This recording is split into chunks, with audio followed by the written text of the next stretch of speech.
And welcome back to our election special, the final five candidates. Joining me now, the Democratic frontrunner, Hillary Clinton. Welcome, Madam Secretary. Thanks very much for being with us. Great to be here.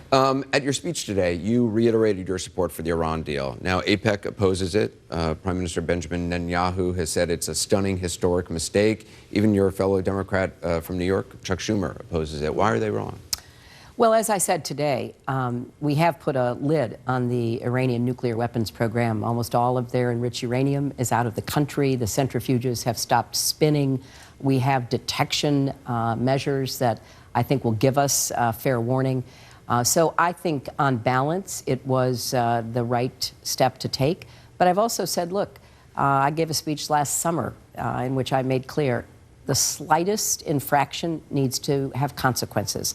I believe it's not trust and verify, it's distrust and verify. So I think we have to focus now on a lot of Iranian aggressive behavior while we enforce the agreement on the nuclear weapons program. I think that puts us in a stronger and better position going forward. You took a shot at Donald Trump during the speech, not by name, but I want to play for our viewers what you said and then ask you about it. We need steady hands. Not a president who says he's neutral on Monday, pro-Israel on Tuesday, and who knows what on Wednesday, because everything's negotiable. Some things aren't negotiable. And anyone who doesn't understand that has no business being our president. Do you think he's not qualified to be president? Well, I am quoting him. I think it's important to listen to what he says. You have to take him at his word, so to speak. He has been engaging in bigotry and bluster and bullying, and I think when it comes to understanding what he would do as president, there are serious questions that have been raised, and this campaign, should he be the nominee, will have to address them. You're saying he's a bully, though? Well, I think his behavior certainly qualifies for that. I think his incitement of violence, his constant urging on of his supporters in large numbers to go after protesters, his saying, I want to punch people in the face, and telling somebody who did punch somebody, I will pay your legal bills. I think that raises very serious questions. He says that as president, there would be a different tone, that he would have a more presidential tone. You've known him for a long time. Is there a different Donald Trump in there? Who knows?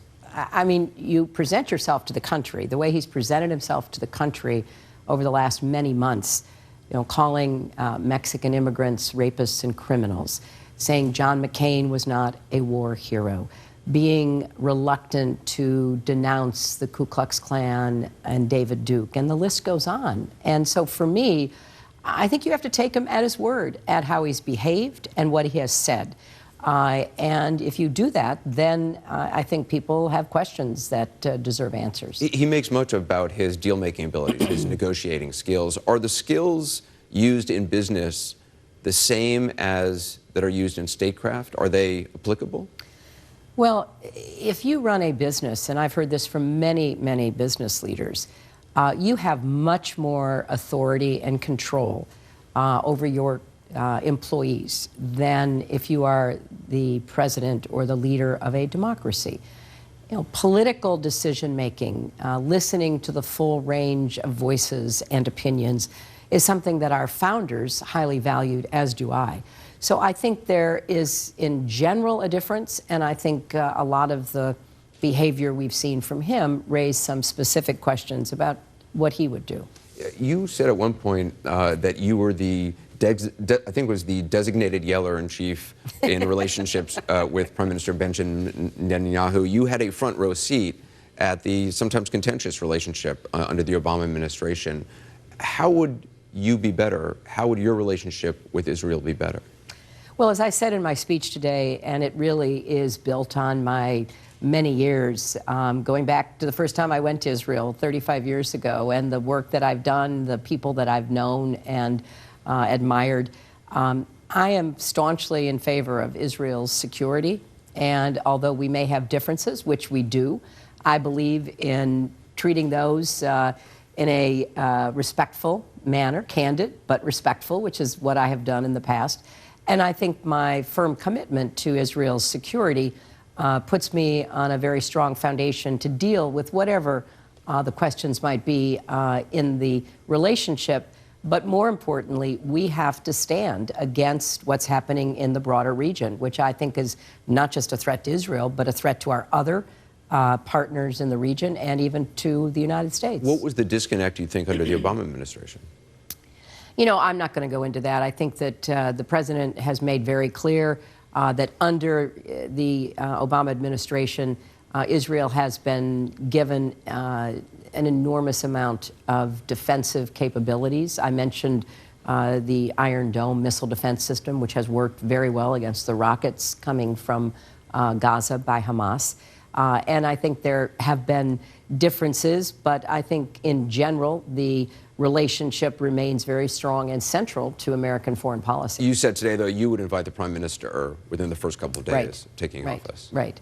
Well, I've known him a long time. I mean, that's one of my advantages. Is it true you guys yell at each other? Well, let's say we engage in vigorous discussion. And I like that. Look, we have a raucous democracy. Israel has a raucous democracy. I think those of us who are in the midst of the political activities in both of our countries understand that a give and take between friends is the best and most honest way to come to any resolution. So, yes, I've had my disagreements, but I've also never strayed from my strong commitment to Israel's security. Would you move the U.S. Embassy to Jerusalem? That's something that really has to be looked at in the context of a two-state solution. And I've always said that. I've always, supported that as a First Lady, as a Senator, as Secretary of State. Would you commit to using the U.S. veto power over the Security Council to protect Israel? Yes, I would. Yes. No matter what? Yes. Well, look, the talk now, I can't predict everything in the future, but in general, the answer is yes. But the talk now is to somehow try to use the UN through the Security Council to impose parameters on a settlement between Israel and the Palestinians. Number one, I don't think it works. And number two, I don't think that's the place for it to be hashed out. I think it has to be between the two parties. And remember, Anderson, I was the last person who brought Prime Minister Netanyahu and President Abbas together for 3 face-to-face meetings in 2010. The fact that I sat there and it was just George Mitchell and me and President Abbas and Prime Minister Netanyahu, and I watched the interaction and I listened to the issues that they were debating, actually gave me more encouragement and commitment to keep pursuing a two-state solution. Ted Cruz is talking about on day one of taking the office, if he becomes president, of authorizing the movement of the embassy to Jerusalem. What's wrong? Why wouldn't you do that? Because I think that would end any chance for a two-state solution. And I think it would, in the midst of a very dangerous region right now with many threats, not just aimed at Israel, but aimed at Jordan, for example, that Turkey and Lebanon and Egypt and others are coping with, it would light a fire that would add fuel to the flame of what's already so threatening in the region. And I don't think it accomplishes any purpose that would lead us to a two-state solution, but instead it could make it even more dangerous for Israel, and I'm not about to sign off on that. We've seen President Obama is in Cuba right now. They've been cracking down on dissent in advance of his arrival. They're still protecting this woman who's the aunt of the rapper Tupac Shakur, who's convicted of murdering a New Jersey police officer. The State Department claims that it's in talks with Cuba to negotiate her return, but her attorney is saying Cuban officials have assured him her political asylum will not be revoked. Should President Obama have made her return part of the deal?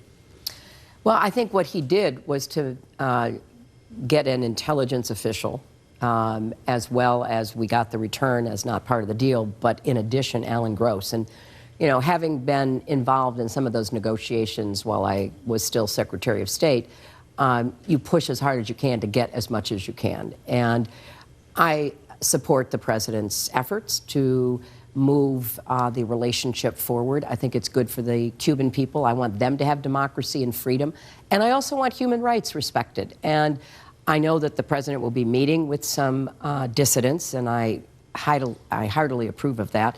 And I think we have to continually raise the issues of all of the dissidents. And that's what I hope he does, and I will certainly continue to do that. I want to talk about ISIS a little bit. According to a police report obtained by the New York Times, authorities in Europe say that the Paris attackers used encrypted communications devices during the massacre there. If that is in fact accurate, do you believe it proves that major tech companies, most notably Apple, should cooperate with the U.S. and other governments unlocking terrorist phones? I really want to see a resolution to this. Now it's caught up in the legal process, as you know. And I've said for many months, there has to be some way to protect our real physical security, to prevent terrorist attacks, to track down perpetrators while we protect online security. I think we've got a lot of really smart people in our tech community, in our government, who somehow have to come to terms with this because, you know, it is a serious problem for law enforcement, and it's also a problem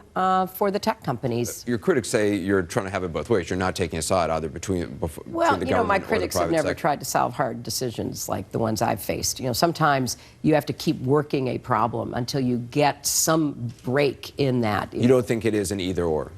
I hope it's not an either-or. I mean, I think it's still too soon to say whether it's an either-or because it's now in the legal process. You know, the federal courts can make all kinds of orders. I don't know what they will decide.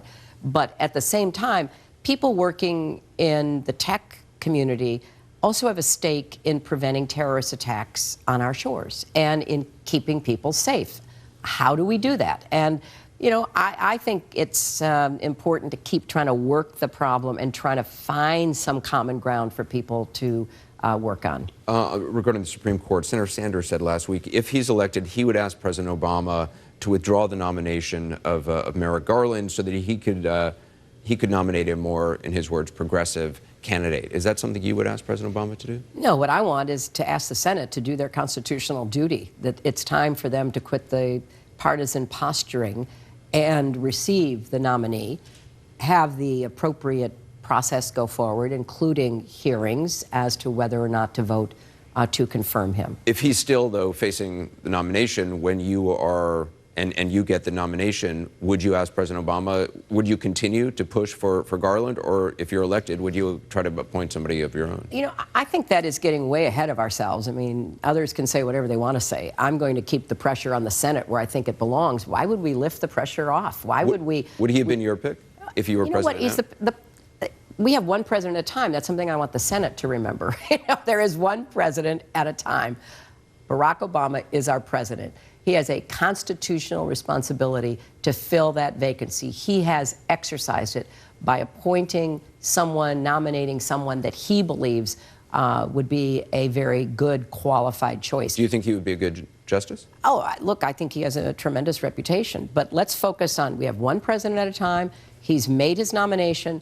We have a Senate that refuses to fulfill its constitutional obligation. And I believe and hope, perhaps, is more to the accuracy, I hope that as this election goes forward, and a lot of those Republican senators who are up for re-election, who are running in states where they're going to face increasing pressure to do the right thing, to stand up and tell their leader, hey, give him a hearing and let us vote. You don't have to vote for him. You can vote him down, but go through the process. That's what's required. Last week, your daughter was out on the campaign trail for you in Salt Lake City, and she implied that you would want to extend Obamacare to undocumented immigrants. I want to play what she said so you can respond to it. She thinks it's so important to extend the Affordable Care Act to people who are living and working here, regardless of immigration status, regardless of citizenship status. Donald Trump took to Twitter attacking you, saying that now you want Obamacare for illegal immigrants. Just to be clear, are you in favor of extending Obamacare to undocumented immigrants? There are two steps here. If someone can afford to pay for an insurance policy off the exchanges that were set up under the Affordable Care Act, I support that.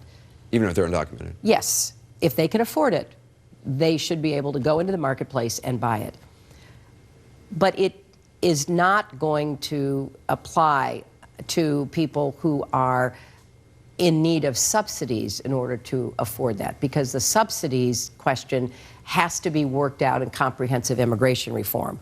And what I do want to see is that we have more options for undocumented people to be able to get the health care they need. It's not only the right and moral thing to do for them, it's also important that we keep ourselves healthy, and public health requires that. So I see this as a two-step process. At the debate in Miami recently, you were pushed on what you would do with the 11 million or so undocumented immigrants who are currently here. You had said no more deportations of children. You said you don't even really want to deport family members. Right. You want to focus on those who have broken the law. Are you saying no more deportations of anybody who hasn't broken, who is not a violent criminal? Because won't that just encourage more people to come if people know that there's not any chance they'll be deported as long as they obey the law? Well, I think people who are already here have to be put in a separate category. People who have been here, some of them decades. I want to stop the raids and the roundups. I don't believe we should be breaking up families and deporting mothers and fathers. I think that is, really unnecessary. I want to go after people who have committed violent crimes. I want to go after people who pose a threat to our country's security, absolutely.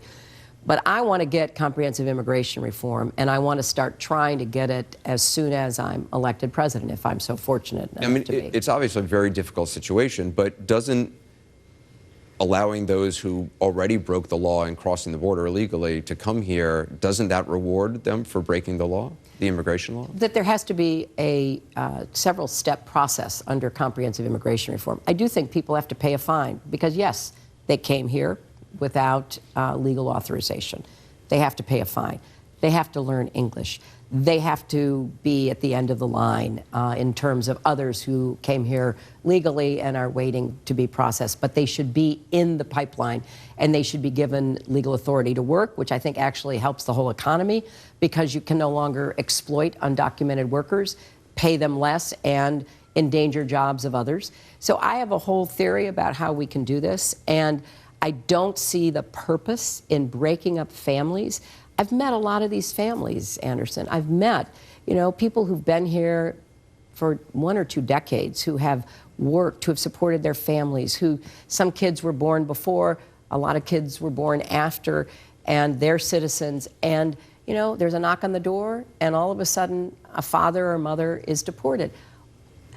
I think we can send a strong message that we're literally drawing a line between those who have been here, so that those who might think, hey, I could fit in under that line, are told no, they can't. And we have increased defenses along the border. Right now, there is no net migration from Mexico. In fact, Mexicans have gone back to their home villages and areas. So we know we can do a better job on border security.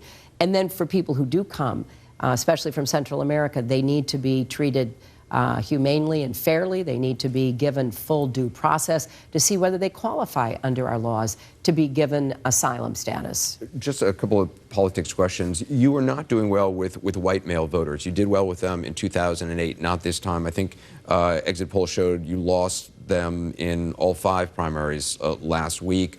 Why do you think there is that disconnect, and what are you going to do about it? Well, I'm doing really well. Right now, I have more votes than anybody running. I've got more than 8.5 million votes, I think, and that's 1 million more than Donald Trump, and it's 2.5 million more than Bernie Sanders. So we're going to build on the broad, inclusive coalition we have, and we're going to keep adding to it. Why do you think among the white male voters you have an issue? I don't know, because I haven't analyzed all that data. In some places I've carried white voters, in other places I haven't carried white voters. But we're going to reach out to everybody. Nobody is, in my view, to be written off or left out. I want to reach out, and I think I have a message that will resonate with voters of all kinds. Bernie Sanders has a new, I don't know if it's a line of attack or a new line he's been saying. I want to play that. And let me say a word or two about my good friend Donald Trump.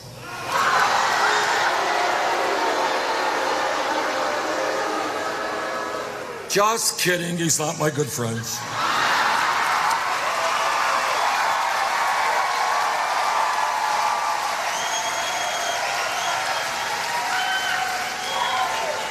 fact, I never even went to one of his weddings, you know, I just never did, right?